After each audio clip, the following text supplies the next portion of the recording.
Okay, another video on how to solve systems of equations with matrices is going to talk about method number 6.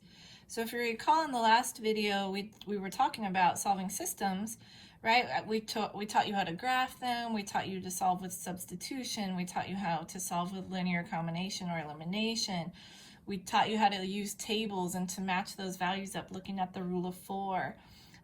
When we were looking at row operations for matrices, right? We used Gaussian elimination, right, to solve a system of equations. And today we're actually going to talk about method number 6, right? And method number 6 is Cramer's rule. It's what's called Cramer's rule. And basically Cramer's rule states this, right? Cramer's rule says if you have a system of equations that is ax plus by equals s and cx plus dy equals t, right, and this is our system, then this gives us basically a matrix in the form of A, B, S, C, D, T, right? And so we could use row operations. We showed you how to do that already. But Cramer's rule is basically using determinants of matrices to figure out what the solutions to systems are. So of course, mathematicians, all they do is look for patterns. And so Cramer was looking at different ways to manipulate matrices, and he noticed some patterns. He noticed that the solution for x always came out to be the determinant of SB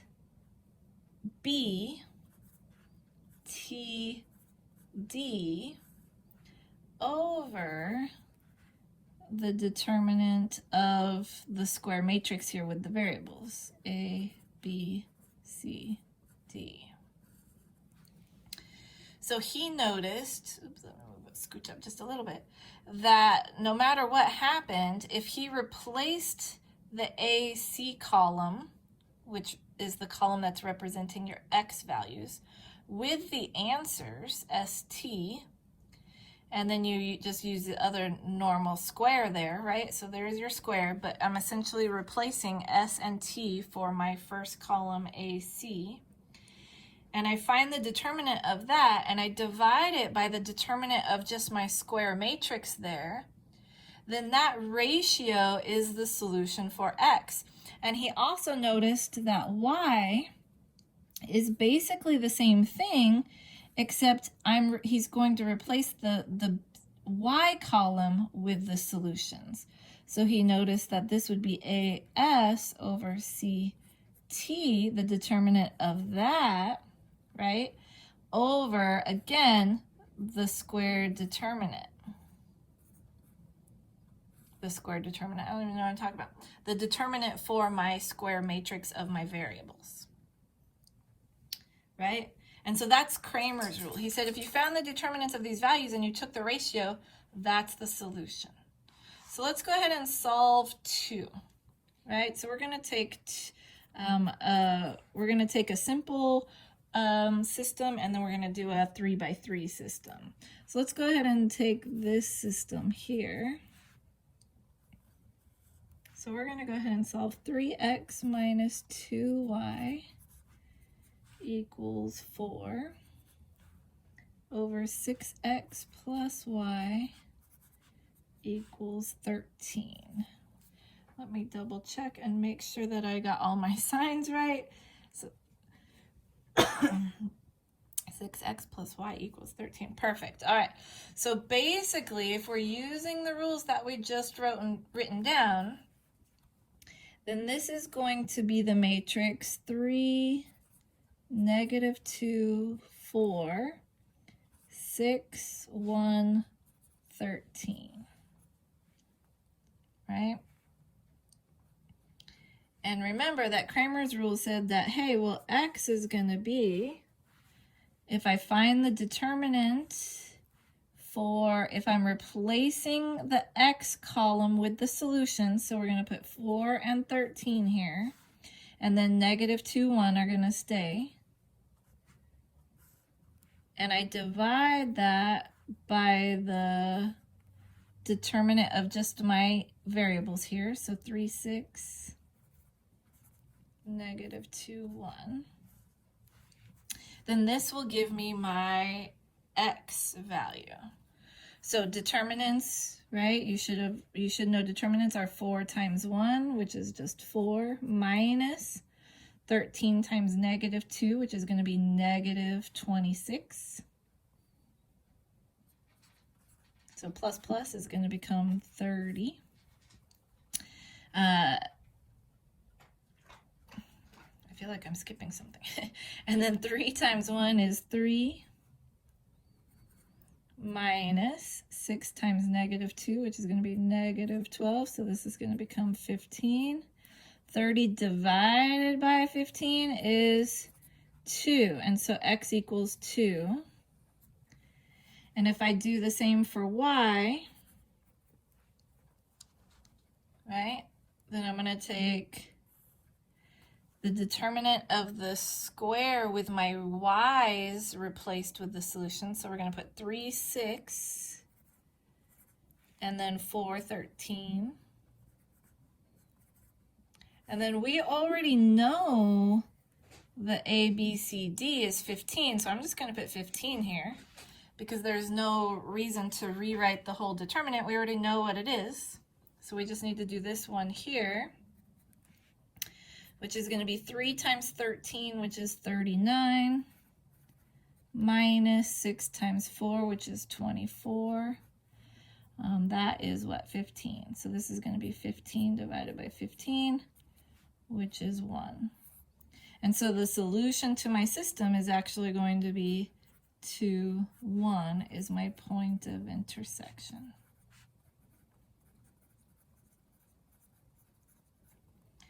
So determinants are a quick way to solve a system, right? It seems much faster than row operations. It can be a little faster than determining what your values are.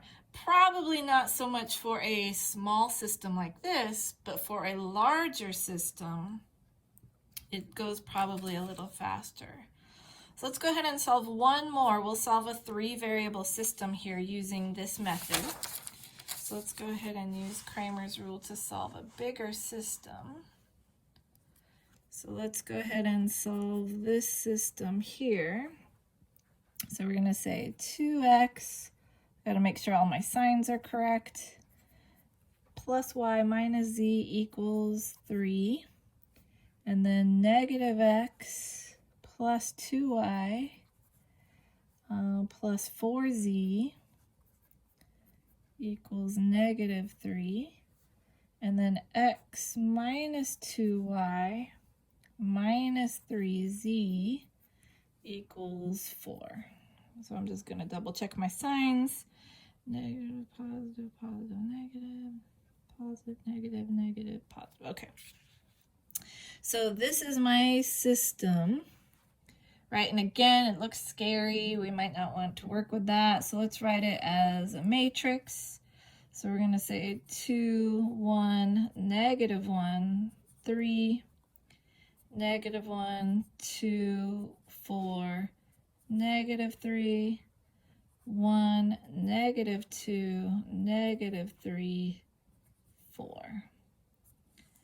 And so here's my augmented matrix. Now for the 3 by 3, it's basically the same, right?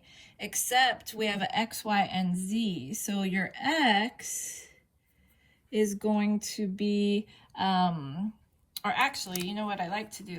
We don't need to write it out because we know essentially we're going to replace the x column with the answers and then divide by the determinant of the variable matrix, right? So let's go ahead and solve I like to write it out like this so that I can just do the fractions at the end. So the first thing we want is the determinant for the denominator, right? So my normal determinant, so for my denominator, I'm going to leave like that, is just my square matrix here of my variables. So I'm going to write this. And I'm going to write this way because this is what's getting replaced. So I'm going to make sure we've got all this. So this is for my denominator, right?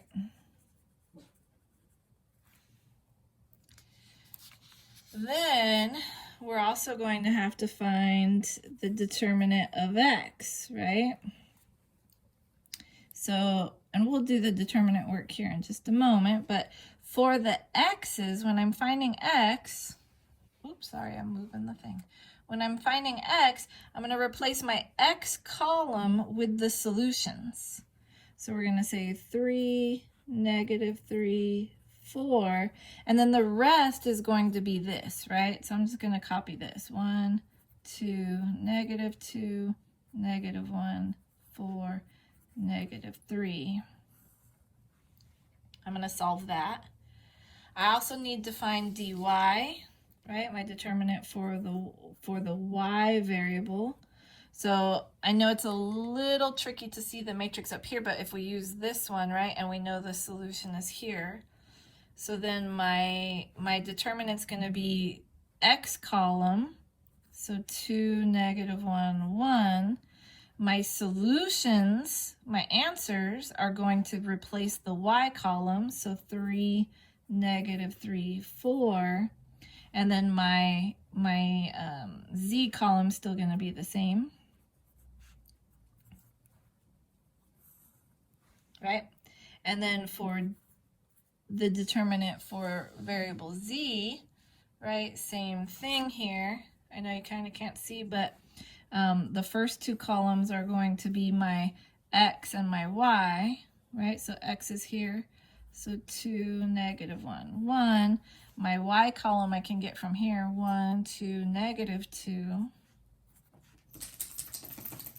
Thank you, Gigi. And then my z column is going to be replaced with my solutions, right? So 3, -3, 4. So I need to find the values for each of these determinants, and then I can find what x is at the bottom here by saying, okay, well then x is going to be the determinant value for x divided by the denominator determinant, right? And my y value is going to be the determinant for the y values over the denominator, and z was, let me see z. And z would be the determinant value for the z matrix over the denominator.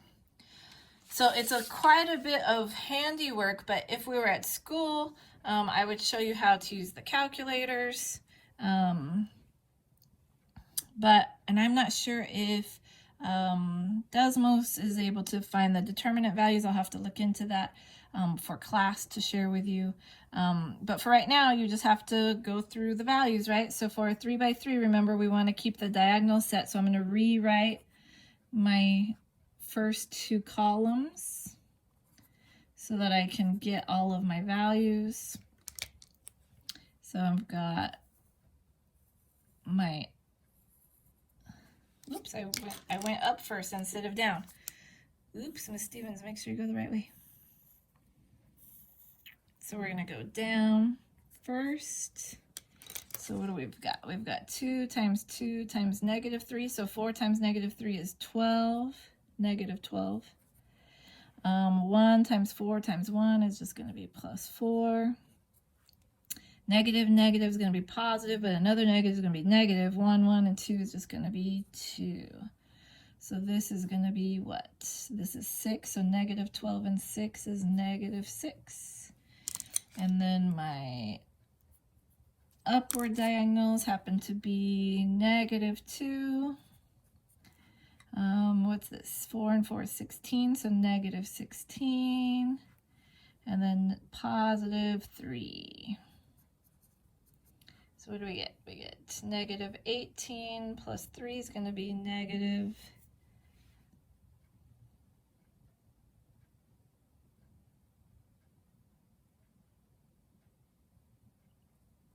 18 plus 3 is going to be negative 15.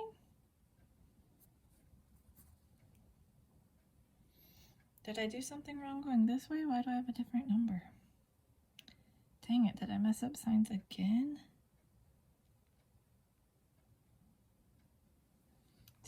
negative 3 is going to be negative 12. 1, 4, and 1 is 4.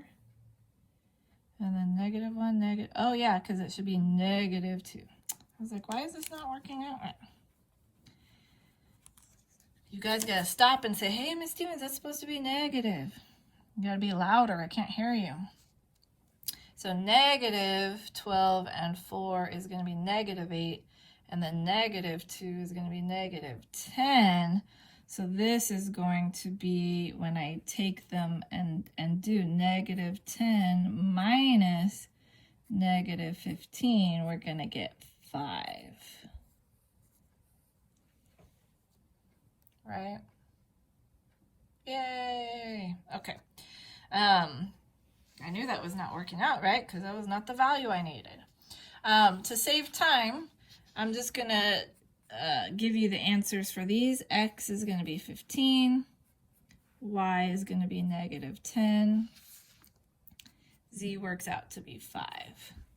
And so when we bring them down here, right, this is going to be 15 divided by 5, which is 3. Y becomes negative 10 divided by 5, which is negative 2. And Z becomes 5 divided by 5, which is 1. And so my point of intersection would be 3, negative 2, 1.